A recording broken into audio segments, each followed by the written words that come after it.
Thank you.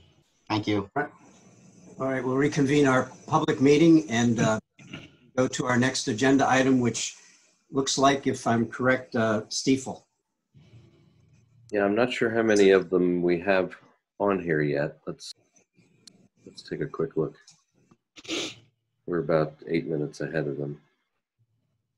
Got one coming in.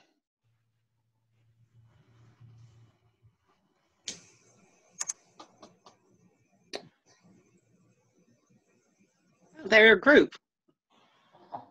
Nice. Excellent. Nice family shot. Oh, look at that.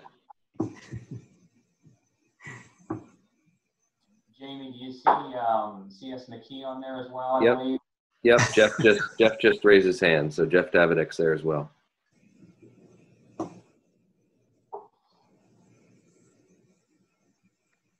Okay, are we? Jeff, is Mark with you, or is morning?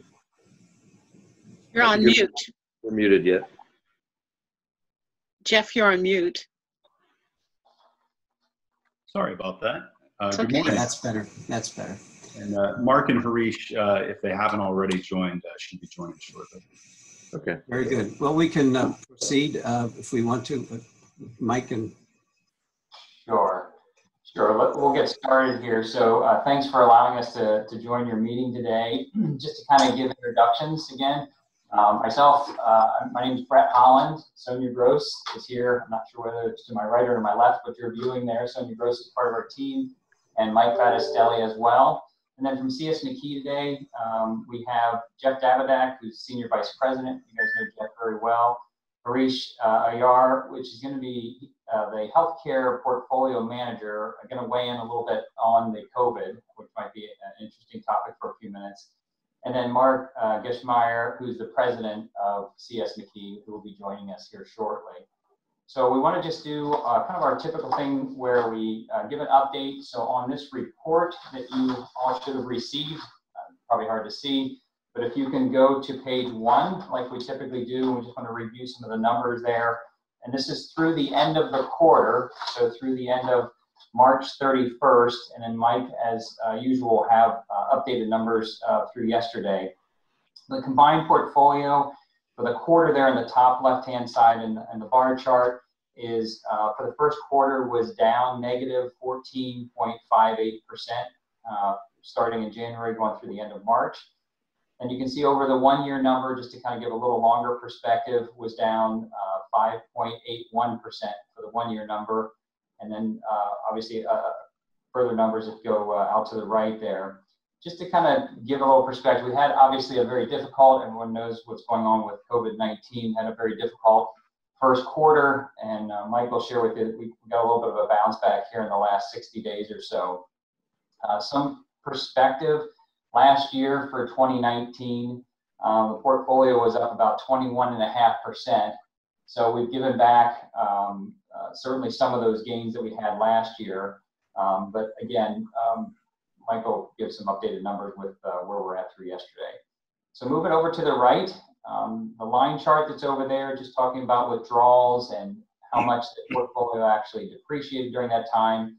Under the quarter numbers, you can see it was $132,583,000 at the beginning of the year, which would be January 1st of 2020. Contributions / withdrawals, those are withdrawals for retirees, was 2.1 million. Next section down, appreciation or depreciation. Obviously, we saw a loss in the first quarter of 19.1 million. And given the ending balance at the end of the quarter of $111,297,661. The 1-year numbers to the right of that, you can see that. I won't necessarily read that unless you all would like me to read that. Bottom left-hand side, something that we talk a lot about is allocation and risk. And just to kind of give an update on the allocation of the overall pension portfolio, the equities are showing at 61.35%, and we always try to extrapolate that and break that down.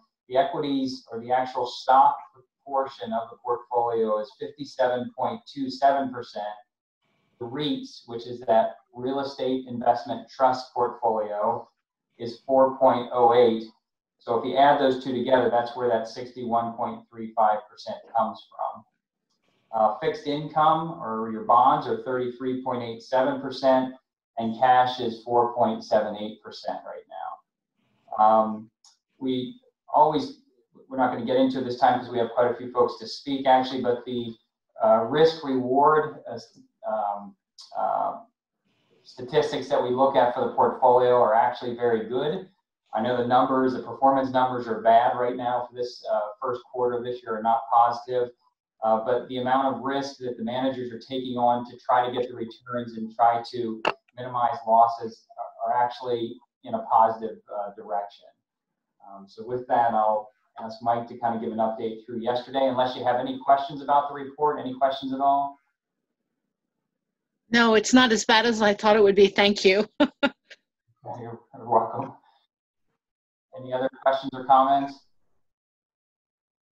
Nope. Go ahead. Okay. So yes, through yesterday's performance on the markets, the current balance on the pension plan is $120,203,674. And that actually makes our return, again, this is unaudited through yesterday, it shows that we're down 6.97%. So we've had a nice little bounce back here. Sometimes there's a bear market rally, and I think that's what we probably saw in April and beginning of March, or May rather. And so hopefully, we'll continue to see some improvement. But that typically happens after we've seen a bear market where there's a significant downturn, and then usually there's some type of bear market rally. And again, I think that's probably what we've seen. Markets have calmed down, acting a lot more rational. Certainly in March, there was irrational selling, and that put a lot of stress on the credit markets, and all asset classes were hit as a result of that as well. But again, things seem to have calmed down quite a bit. Allocation-wise, we're pretty much the same allocation as we were at the end of the first quarter. Equities did rally a little bit, so our equities are right up against our investment policy statement limit, which is 60%. But at this point, we're certainly not going to make any allocation changes at this point. Any questions with the updated numbers? Michael, would you mind repeating today's number? Was it 102 or 120 million? Sorry, it's 120 million. 120. Okay, that's really good. Thank you.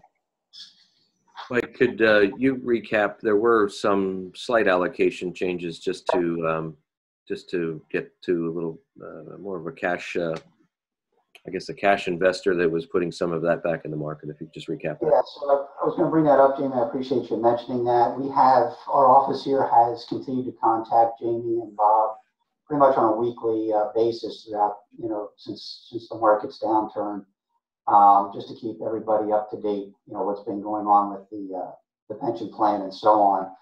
And the end of April, we had a conversation with Jamie. Our team here had decided to shift some monies within the equity managers. So we took some money out of CS McKee Equity and Confluence, and we moved those funds over to Legg Mason and Washington Crossing Advisors.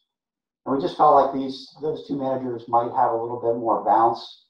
Legg Mason has a little bit more technology in there, and that seems to be an area that the market has been responding quite favorably. And in Washington Crossing, as Jamie was alluding to, they're our all-cap value manager. And at the end of 2019, they actually were about 25% in cash, certainly not knowing what was in front of them. But they just, the stock market was pretty highly priced, and they just couldn't find value in their portfolio in the stocks that they wanted to invest in. So that's what they tend to do, is raise cash if they can't find good value or good step-in points with certain stocks. And that proved to be very good, because they were sitting on that cash when the market came down. in the last 60 days, they've actually got that money back to work and bought things at a much better price. So that's just one example. Brett mentioned about the risk statistics and how our managers within the whole portfolio, not just Washington Crossing, but those are some of the strategies that they take and the thought process that goes into making the decisions, especially in a time like this. So for Washington Crossing, it was just a little bit of good fortune. They stayed true to their principle, didn't overpay for certain stocks, and the market, when it came down, they benefited from it. So those did happen, and I think that's led a little bit to some of the recovery, along with the markets moving the way they have. The other thing, for the board, I guess the other question we have is, I know historically, usually at the end of May, beginning of June, at least for the last quite a few years, you have major ARC payments. And we're at a position right now, we usually keep a fair amount of cash for the monthly distributions for the pensionees. And we'd be probably looking at raising some cash, needing to raise some cash for the next few months. But we didn't want to necessarily have to do that if there's anticipation of that ARC payment coming in. And if so, when that might be, we would use that cash then, as opposed to going out and raising cash with the money managers. Is that a question for now? It is, yeah. If you don't have any answer, that's fine. We'll manage it. But be a little more specific on the timing, Mike. When exactly are you thinking? Is it next few months? Yeah, we're probably going to need in June to raise money for that distribution. Okay. We didn't set aside the ARC yet, but we do have some cash on the balance, Sally, that we could use as a set aside, and if that would be more beneficial, rather than you having to sell off equities, we could go ahead and make that ARC. I think we've made it that early in the past, and I think we've done it that part of the year anyway. So that's very possible. I think it's a little over 700,000 is what we're taking out on a monthly basis. Is that pretty accurate? Bob Metley, is that what they usually need? 700? What's that? What's the 700 usual a month? Yes, 700 a month, roughly. I guess is there any reason we couldn't split up the ARC if we want to just? I don't see any reason we couldn't. I can ask the actuary that, but I think as long as we pay it all in the year, we're good. Yeah. And concerning that, I'm going to pass some stuff around. They have some recommendations to do some things that we'll have to look at for the next meeting. Okay. So what it's going to basically do is make the ARC about what we budgeted it for.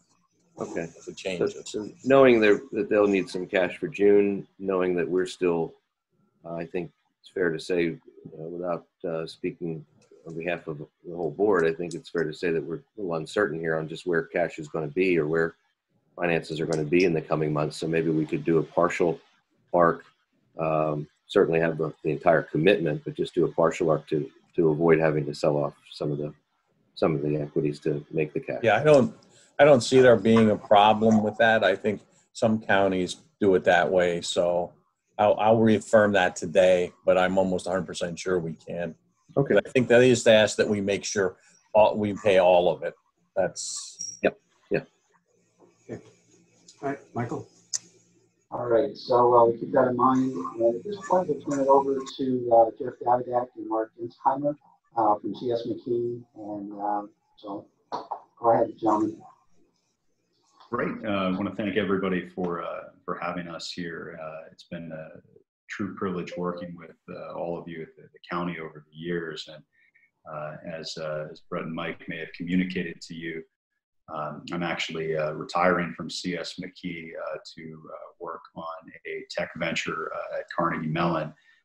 But Mark Gensheimer, the president of our firm, somebody who many of you know well through the different organizations that he's been committed to over the years, in county government and state government. And I can't think of a better person for you to be working with as I kind of move on to this next step. I also have with me on the call today Dr. Harish Iyer, who is our healthcare and biotech expert.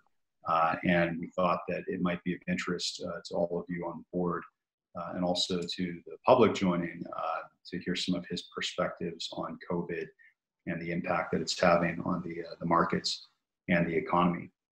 I'll begin with a couple of quick highlights on the McKee portion of the fund, and then I'll turn it over to Harish and Mark to give you their thoughts.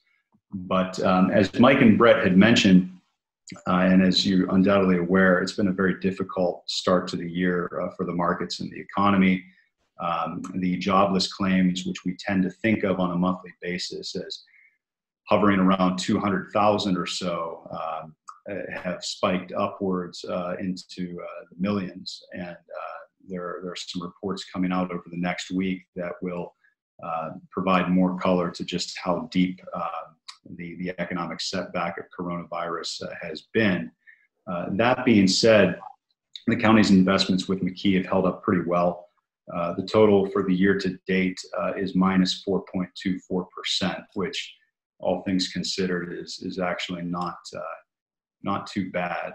I can remember meetings with pension funds like the county's back in 2009 when portfolios were down 25%. Some places, not here in Lebanon, but other places, there were plans that were down 35%. So all things considered, the portfolio has held up pretty well. We've had some bright spots in technology.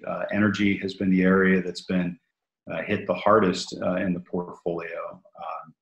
And we had a little bit of an overweight to the energy sector prior to COVID-19, so that had some impact on the fund.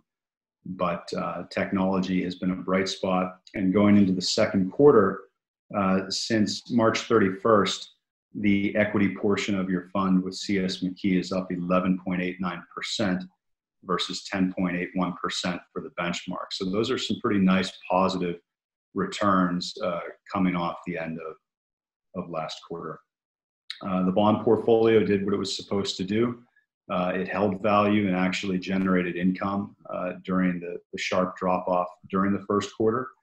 And for the year to date, the bond portfolio is up 2.82%. So it's provided some stability and liquidity for the county retirement fund. And I know that Brett and Mike and I have had numerous conversations over the years about the importance of making sure that there would always be liquidity and some stable and diversifying component of your fund precisely for situations like this. So it's good to see that asset allocation plan is working as it should. With that, I'll turn things over to Harish and Mark. I'm happy to answer any questions that any of you have at any time in the presentation. Wish you well in your future endeavors, Jeff. Thank you very much. Yeah, it's good to, this is Mark. It's great to see everybody here. And it'll be a real privilege to work a little bit more closely with you again. I did for my first 5 years at McKee. So I'm really looking forward to that. And I really am going to miss you, Jeff. I'm really excited for you and for your family. I know it's going to be great not spending 3 or 4 nights a week on the road. And I know this new venture with Carnegie Mellon is going to work out really, really well. But so Jeff just asked me to make a few comments on our outlook for the economy and the markets, which is probably the most difficult thing I've ever been asked to do in my 35, 37 years in this business. And certainly in my 15 years at McKee, because frankly, it's pretty difficult to give you much of a predictable outlook at this point. Like Jamie, like you were saying before, trying to figure out what to do with your arc, just so much has happened in the last 10 weeks to our economy, and it's certainly been unprecedented. Fortunately, for our economy and our financial system, it's much healthier than it was the last time that we went into any kind of a crisis. Much healthier on the front end of this, thank goodness. We continue to have a tremendous amount confidence in corporate America and believe that once we're permitted to get back to work, which looks like it's coming here pretty soon, we believe that things are going to start to improve. On the other hand, with unemployment over 20%, it's difficult to predict how much turbulence there's going to be when we kickstart the economy. With interest rates as low as they are, we don't think that the stock market is too terribly overvalued. While we don't expect a sharp V-shaped recovery, since it appears that we have at least learned how to treat this virus, and we have it somewhat under control, and that we're not in the middle of flu season, we're expecting kind of to recover slowly but surely. We certainly need to expect continued volatility in all segments of the market. Our expectations, I think similar to Mark's and the folks at Stifel, are that technology will be one of the stronger sectors, as well as some areas of healthcare. But as usual, we're going to continue to focus on those companies that are financially strong and expect continued good, strong cash flows. But since we're privileged to have Harish with us, he's our healthcare portfolio manager, knows a tremendous amount about the healthcare world, and recently wrote a little article on COVID-19 and a path forward. And we've been having him talk to several of our public clients, particularly those, because we know what a difficult position all of you are in. Everybody in your county are looking to you to help them with decisions. And we just thought it'd be really helpful for Harish to make a few comments, particularly on the virus, what he sees out there, and then also in healthcare in general. And maybe if you have any other questions on the portfolio, he's familiar with all the securities in the portfolio. So unless there are any questions for me, I'll turn it over to Harish. Thank you, Mark. Yours, yes. Okay. You're on mute, Harish. Is that better? Mm-hmm. Okay, sorry about that. Thanks, Mark. Thanks, Jeff. As Mark mentioned, Harish Iyer, I cover healthcare for McKee. I'll just, for this morning, I'll briefly go over kind of our portfolio, kind of where we stand, and kind of dig a little bit deeper into just my thoughts on COVID, where we are, kind of where I think we are headed, and just some general comments afterwards. And again, if you have any questions, please don't hesitate to ask. Just first on the portfolio, as Mark mentioned, healthcare is one of the bright spots, certainly in the first quarter and even the second quarter to date. And that's, healthcare is generally a defensive space to begin with. And certainly with all the turmoil and the upheaval in the general market, it certainly helped. And also aside, I know we do have an election, although that's kind of taken a backseat to a lot of this stuff. I think some changes on the election side have also helped the space. It has been an overhang on the space for years, and at least those kind of concerns have kind of put to the back burner, which has, again, helped broad sentiment with healthcare names in general. Normally, in mid-May of any given year, I would be looking at abstracts for the ASCO, so the Clinical Oncology meeting that's usually held in June. This year, it's obviously a virtual meeting, so it's going to be a little bizarre, a little strange. And frankly, I spend most of my time looking at stuff regarding COVID. And on that front, as Mark mentioned, I did write a short article just looking at, again, what I'm seeing. I think all of us get inundated with information from whether it be news, print, etc. I find it very troubling in the sense that a lot of the information that we do see it kind of contradicts it. Each fact kind of contradicts itself, and it's very troubling or puzzling to try to figure out what actually is going on. And my effort was to try to put it in a kind of a concise 3-pager that anybody can kind of walk away with and kind of get a handle on what's going on. Obviously, it's a very fluid situation. So if we look at where we were and where we are, I think we're in a much better place. For one thing, and I think the biggest takeaway from anything is, I think we know what to do with this disease now, which we did not know 30 days ago, 60 days ago, et cetera. And I think and that makes a world of difference. Just how do you treat somebody who presents with these indications? And second, we have a treatment. It's not a panacea, it's not perfect, but as you're aware, Gilead's drug remdesivir was approved for emergency use, I think 2 weeks ago. And again, as with any antiviral, you need to give it early. If you can imagine, if you've ever gotten the flu, Tamiflu works, but it only works if you take it within the first couple of days of having the flu. So there is a path forward. We have a treatment. We know how to deal with it much better than we did in the past. And then the next step is obviously, there is a vaccine. And there is tremendous work in that front. Certainly there was a lot of buzz late Friday over the weekend and this Monday on Moderna. It's a small cap company that's developing a new vaccine technology. They're using a new vaccine technology. It's still very, very early. And, any drug trial usually takes a very long time, lots of patients, lots of data. I think in the crisis that we're in, all of that has been expedited into, weeks.